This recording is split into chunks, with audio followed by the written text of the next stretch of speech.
خلاصہ تفسیر 5ویں پارے کا ہم سماعت کریں گے۔ اللہ تبارک و تعالیٰ نے سورہ نساء کے اندر ان عورتوں کا تذکرہ کیا ہے جن سے ہماری شادی یا جن سے ہمارا رشتہ حرام ہے، جن سے ہمارا نکاح کرنا حرام ہے۔ سب سے پہلے اللہ تبارک و تعالیٰ نے فرمایا حرمت علیکم امہاتکم، تمہارے اوپر تمہاری مائیں حرام کر دی گئی، ان سے شادی نہیں ہو سکتی ہے۔ ماں کے اندر ماں کی ماں بھی داخل ہے، اور اسی طریقے سے پورا اوپر تک ماں کے اندر باپ کی ماں بھی داخل ہے، اسی طریقے سے پورا اوپر تک چلتے چلے جائیے، پورا حرام ہے۔ اس کے بعد اللہ تبارک و تعالیٰ نے فرمایا وَبَنَاتُكُمْ، اور تمہارے اوپر تمہاری بیٹیاں بھی حرام ہیں، تمہاری سگی بیٹی بھی حرام ہے، اور بیٹی کی بیٹی پورا نیچے تک چلے جاؤ، ان سے رشتہ نہیں ہو سکتا ہے۔ اور اسی طریقے سے وہ بیٹیاں بھی جو رضاعی ہیں وہ بھی حرام ہیں۔ تیسرا اللہ تبارک و تعالیٰ نے فرمایا وَأَخَوَاتُكُمْ، اور تمہاری بہنیں بھی اللہ نے تمہارے اوپر حرام کر دی ہیں۔ بہن کے اندر سگی بہن بھی ہے، علاتی بہن بھی ہے، اخیافی بہن بھی ہے۔ بہن کی تینوں قسمیں سب کے سب حرام ہیں۔ علاتی کہتے ہیں ماں ایک ہو باپ الگ ہو، اخیافی کہتے ہیں باپ ایک ہو لیکن ماں الگ ہو۔ کسی بھی صورت سے جو بہن ہو رہی ہے اس سے شادی نہیں ہو سکتی ہے۔ چوتھی صورت اللہ تبارک و تعالیٰ نے فرمایا وَعَمَّاتُكُمْ، اور تمہاری پھوپھیاں بھی تمہارے اوپر حرام ہیں۔ پھوپھیاں کے اندر دادا کی بہنیں بھی آ گئی، یہ بھی حرام ہے۔ پانچویں وَخَالَاتُكُمْ، تمہاری خالہ ماں کی بہن، یہ بھی حرام ہے۔ وَبَنَاتُ الْأَخِ، بھائی کی بیٹی یعنی بھتیجی، یہ بھی حرام ہے۔ وَبَنَاتُ الْأُخْتِ، بہن کی بیٹی یعنی بھانجی، یہ بھی حرام ہے۔ 7 رشتے ہو گئے۔ اللہ تبارک و تعالیٰ نے فرمایا یہ 7 کے 7 رشتے اللہ نے حرام کر دیے، یہ نسب کے رشتے ہیں۔ اسی طریقے سے 7 وہ رشتے جو دودھ پلانے سے قائم ہوتے ہیں، جو تمہاری بہن بن جائے، بیٹی بن جائے، پھوپھی بن جائے، تو جو چیزیں نسب سے حرام ہوتی ہیں وہی چیزیں رضاعت سے، دودھ پلانے سے بھی حرام ہو جاتی ہے۔ لہٰذا 7 نسبی رشتے حرام ہیں تو 7 رضاعی رشتے بھی حرام ہو گئے ہمارے اوپر۔ اس کے بعد 4 رشتے مساہرت سے، سسرالی 4 رشتے جو اللہ تبارک و تعالیٰ نے حرام کر دیا ہے۔ سب سے پہلے وَأُمَّهَاتُ نِسَائِكُمْ، تمہاری بیوی کی ماں یعنی ساس تمہارے اوپر حرام ہو گئی۔ دوسرا وَرَبَائِبُكُمُ اللَّاتِي فِي حُجُورِكُمْ، تمہاری بیوی کی وہ بچی جو پہلے شوہر سے ہے، ایسی عورت سے تم نے شادی کی جس کا پہلے سے شادی ہوا تھا اور اس کے ساتھ وہ بچی لے کر کے آ رہی ہے، اس بچی سے تمہاری شادی نہیں ہو سکتی۔ تیسرا وَحَلَائِلُ أَبْنَائِكُمُ الَّذِينَ مِنْ أَصْلَابِكُمْ، تمہارے سگے بیٹی کی بیوی سے یعنی بہو، اس سے بھی تمہاری شادی نہیں ہو سکتی ہے۔ سگے بیٹی کی بہو اس لیے کہا کہ منہ بولا یہ حرام نہیں ہے۔ اسلام کے اندر منہ بولے رشتے کی کوئی حیثیت نہیں ہے۔ منہ بولا بیٹا بول دینے سے کوئی ہمارا بیٹا نہیں ہو جاتا ہے، اور منہ بولا بیٹی بول دینے سے کوئی ہمارا منہ بولی بیٹی نہیں ہو جاتی ہے۔ اسلام میں منہ بولے رشتے کی حیثیت نہیں ہے۔ اس کا مطلب یہ نہیں ہے کہ اسلام اس کو غلط سمجھتا ہے، نہیں۔ آپ کسی کی بیٹے کو، کسی کی بیٹی کو لیجئے، کسی کے بیٹے کو لیں، اس کی کفالت کریں، اس کی ذمہ داری، اس کے خرچے کو اٹھائیں، لیکن اس کا مطلب یہ نہیں ہے کہ اس کے باپ کو بدل دیجیے۔ آپ نے یہ کہا کہ یہ بیٹا میرا ہے تو آپ کیا بننا، آپ نے کیا کیا، اس کے باپ کو چینج کر دیا نا، وہ کسی اور کا بیٹا تھا، آپ نے اپنا بنا لیا۔ کہا کہ گود لے سکتے ہو، اس کی خدمت کرو، اس کی پرورش کرو، اللہ تمہیں اجر دے گا، لیکن اس سے تمہارا حقیقی بیٹا نہیں بن جائے گا۔ تو اللہ تبارک و تعالیٰ نے کہا کہ جو سگے بیٹے کی بیوی بہو ہے اس سے تو تمہارا نکاح نہیں ہو سکتا ہے، لیکن اڈاپٹیڈ منہ بولے بیٹے کی کوئی حیثیت نہیں ہے، اس کی بیوی سے تمہاری شادی ہو سکتی ہے۔ اس کے بعد چوتھا رشتہ جو حرام قرار دیا گیا سسرالی میں، وَأَن تَجْمَعُوا بَيْنَ الْأُخْتَيْنِ، کہ تم اپنی بیوی کے رہتے ہوئے اس کی بہن سے شادی نہیں کر سکتے ہو، یعنی اپنی سالی سے۔ لیکن آج ہمارے معاشرے کے اندر بڑا مسئلہ ہے، یہ بنا دیا گیا کہ سالی تو آدھی گھر والی ہے کہ اس سے پردہ ہے، تمہارا نکاح نہیں ہو سکتا ہے، قرآن کہہ رہا ہے۔ تو بہت احتیاط کی ضرورت ہے، سالی سے بہت زیادہ فرینکلی ہو جاتے ہیں لوگ۔ اس کے بعد اللہ تبارک و تعالیٰ نے فرمایا وہ عورت سے بھی شادی نہیں ہو سکتی ہے جو آلریڈی شادی شدہ ہے۔ والمحصنات من النساء، ایسی عورت سے بھی شادی نہیں ہو سکتی جو کسی کے نکاح میں، آج کل یہ بھی بہت مسئلہ ہے، لوگ شادی شدہ والے کو ہی پھنسانا چاہتے ہیں۔ تو یہ بھی ہمارے معاشرے کے اندر بہت بڑی برائیوں میں ایک بہت بڑی برائی ہے کہ شادی شدہ عورت سے زنا کیا جائے اور اس کو اپنے جھانسے میں لیا جائے، یا نکاح کے بہانے، جب وہ آلریڈی کسی کی شادی میں ہے تو تم سے شادی ہو ہی نہیں سکتی ہے، پھر بلا وجہ کیوں ادھر جا رہے ہو بھائی۔ اس کے بعد وہ لڑکیاں، وہ عورت، اللہ تبارک و تعالیٰ نے فرمایا وَلَا تَنْكِحُوا مَا نَكَحَ آبَاؤُكُمْ، جس سے تمہارے باپ کی شادی ہو گئی ہے وہ ہمیشہ کے لیے تمہارے اوپر حرام ہے، اس سے تمہاری شادی نہیں ہو سکتی، وہ کبھی تمہارے لیے حلال نہیں ہو سکتی۔ اتنے رشتے اللہ تبارک و تعالیٰ نے کہا حرام ہے، باقی سارے رشتے تمہارے لیے حلال ہے۔ اللہ نے پوری دنیا کو حلال کر دیا ہے، لہٰذا حرام میں نہ پڑو۔ اللہ نے جب پوری دنیا حلال کیا ہے تو حلال میں جاؤ۔ اللہ تبارک و تعالیٰ نے شادی شدہ عورت کے لیے جو لفظ استعمال کیا ہے وہ کہا کہ محسنہ، والمحسنات من النساء۔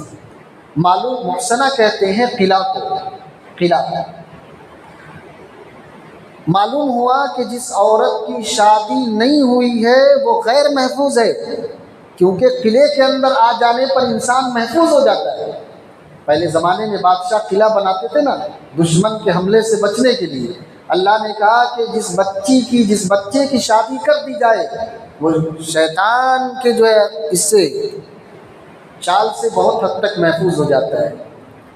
لہذا اپنے بچیوں کی شادی جلد کراؤ تاکہ اس کو قلعہ مل جائے، اس کی حفاظت ہو جائے برائیوں سے۔ اللہ کے نبی نے فرمایا اگر بچے کی بلوغت کے بعد تم نے شادی میں تاخیر کی اور اس نے کہیں زنا کر لیا، کوئی گناہ کا کام کیا، تو اس کا وبال اس کے باپ کے اوپر آئے، اس کے والدین کے اوپر آئے گا۔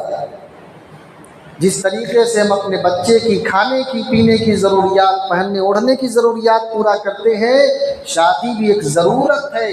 اس کو جماعت میں سال بھر بھی نکال دو تب بھی اس کو ضرورت ہے، عالم بن جائے تب بھی ضرورت ہے، کچھ بھی کر لو یہ اس کی خواہشات ہے، اس پر کنٹرول نہیں کیا جا سکتا ہے۔ اس کا علاج یہی ہے کہ اس کی شادی کر دی جائے۔ لہٰذا اپنے بچوں کی شادیوں میں تاخیر نہ کرو۔ اس کے بعد اللہ تبارک و تعالیٰ نے فرمایا نکاح کے لیے عمر کیا ہے۔ اسلام پر بہت زیادہ اعتراض ہو رہا ہے کہ چھوٹی بچیوں سے نکاح کرتے ہیں لوگ۔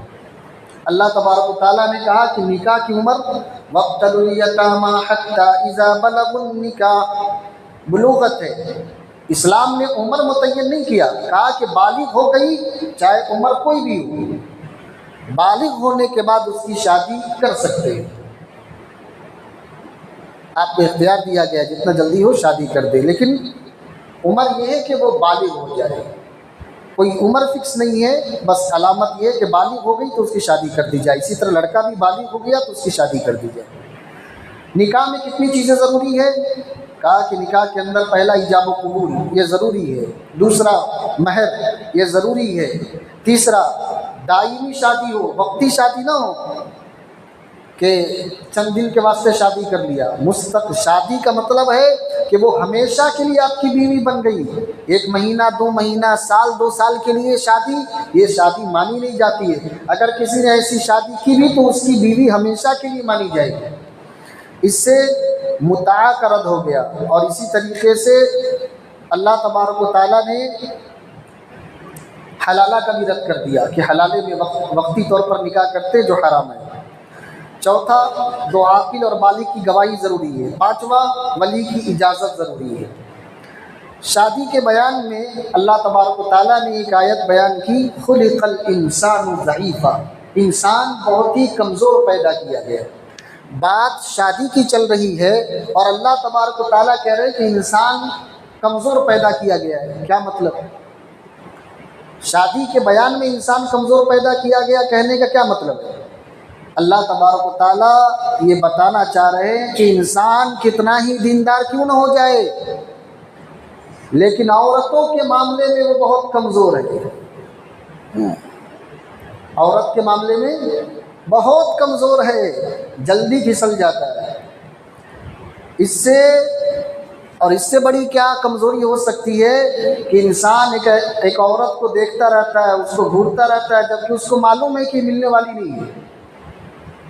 اس سے بڑی انسان کی اور کیا کمزوری ہو سکتی ہے؟ تو اللہ تبارک و تعالیٰ نے بتایا کہ عورت کے معاملے میں اعتبار کسی پر نہیں کرنا چاہیے۔ اسی لیے گھر کے اندر، اپنے گھر کے اندر، چاہے تمہارا قریبی رشتہ دار کیوں نہ ہو، اپنی بچی اور بالغ بچیوں کے ساتھ اس کو مت بھیجو۔ معلوم چلا گھر کے اندر ہمارا قریبی رشتہ دار آ رہا ہے، ہماری بچیاں اس کو چائے دے رہی ہیں، ہماری بچیاں اس کو کھانا دے رہی ہیں۔ کیوں بھائی؟ جس سے پردہ ہے اس کے پاس ہماری بچیاں کیوں جا رہی ہیں؟ پھر نتیجہ کیا ہوتا ہے؟ ہمارے سامنے ہوتا ہے۔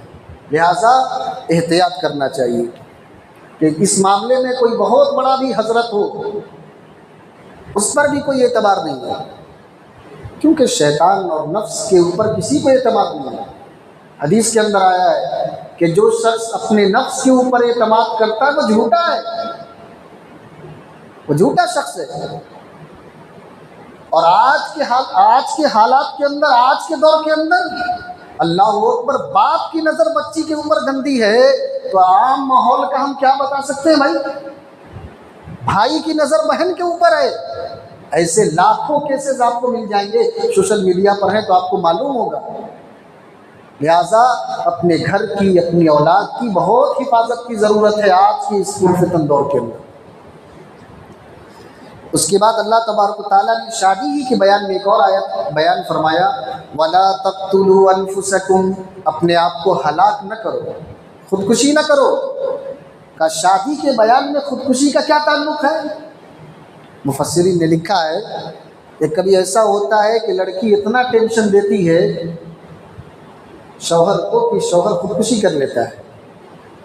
بتایا گیا میری ماں اور بہنوں، اپنی شوہر کو ٹینشن نہ دیا کرو زیادہ کہ وہ خودکشی پر مجبور ہو جائے۔ اور اسی طریقے سے لڑکا دوسری کے چکر میں پہلی والے کو اوپر بھیج دیتا ہے۔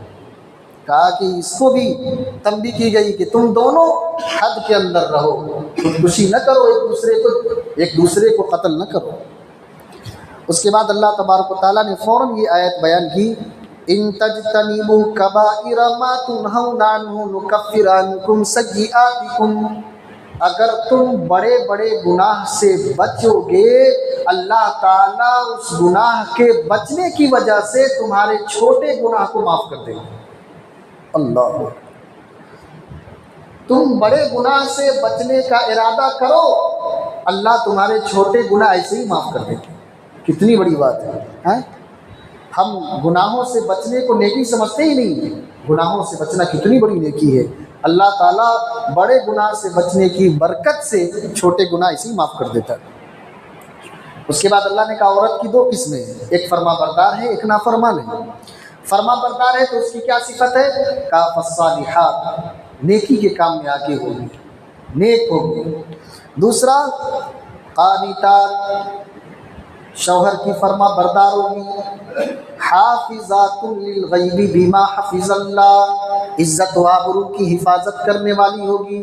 جس عورت کے اندر یہ 3 خوبیاں پائی جائے یہ عورت نیک ہے، اس کے نیک ہونے کی گواہی دے دو۔ جس بچے کے اندر یہ 3 صفت پائی جائے اس بچی کے نیک ہونے کی تم گواہی دو۔ کیوں؟ ایسا نہ ہو کہ ایسی بچیوں پر تم غلط الزام لگاؤ پھر اللہ تعالیٰ تمہاری سخت پکڑ کریں گے، کیونکہ کسی لڑکی پر کسی عورت پر بد کرداری کا الزام لگانا اللہ کے غصے کو بھڑکاتا ہے۔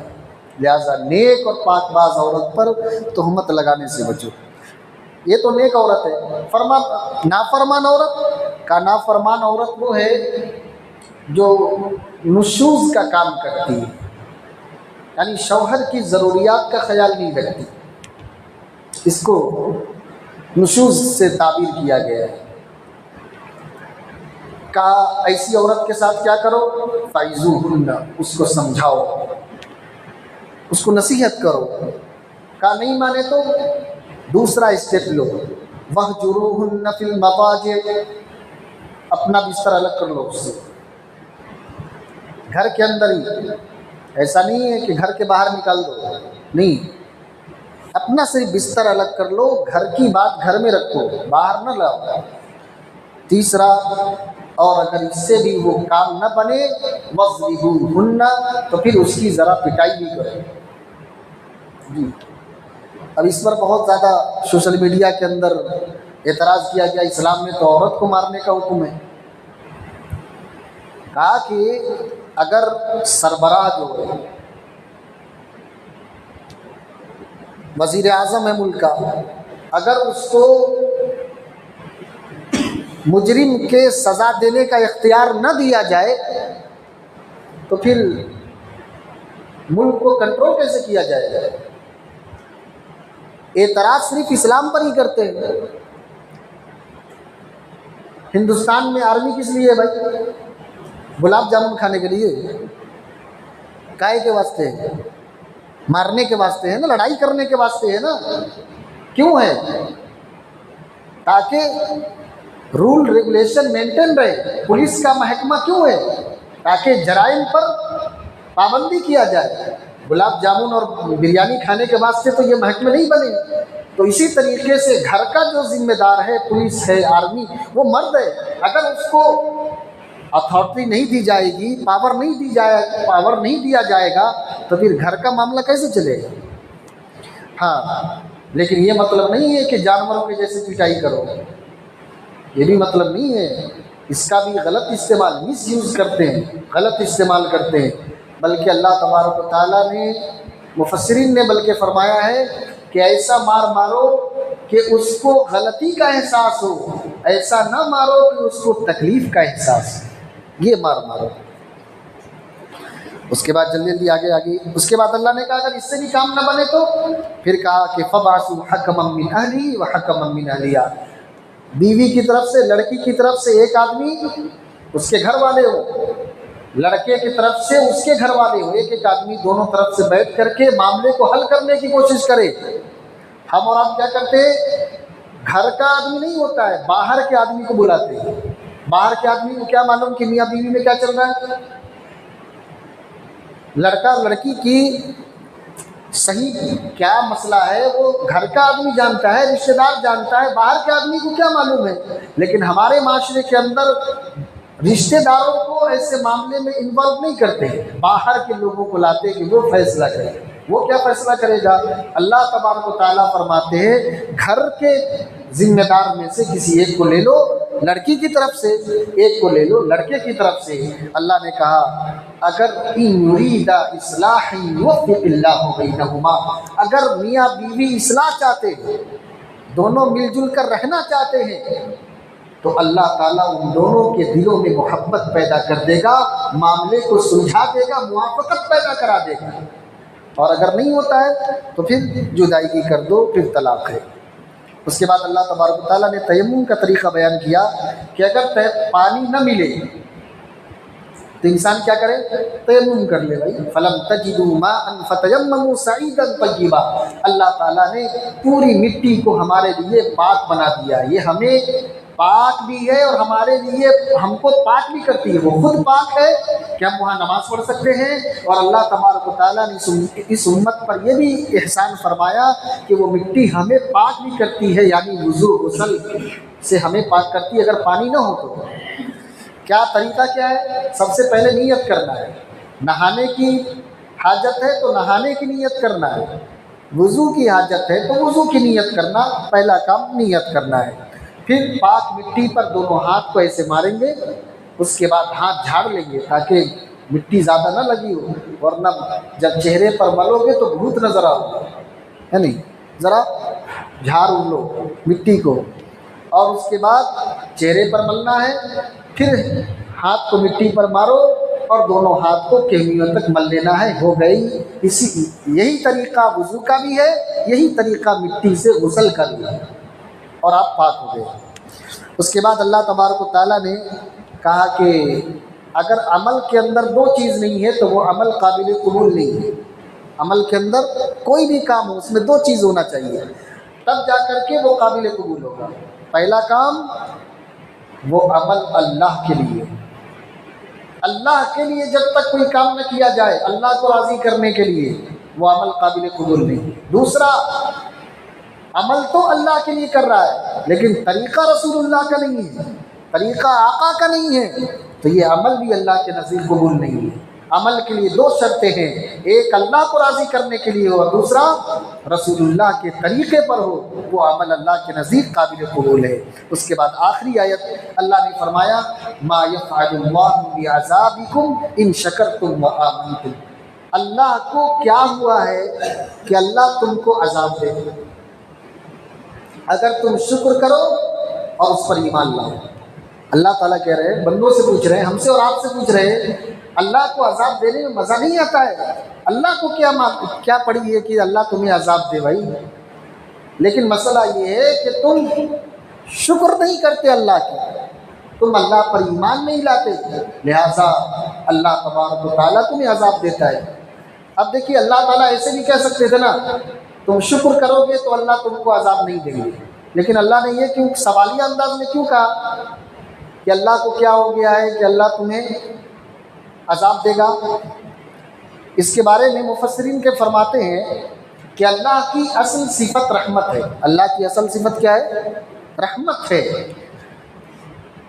اس وقت تک یہ رحمت غضب سے نہیں بدلتی ہے جب تک کہ بندہ ناشکرا اور بے عمل نہیں ہو جاتا ہے.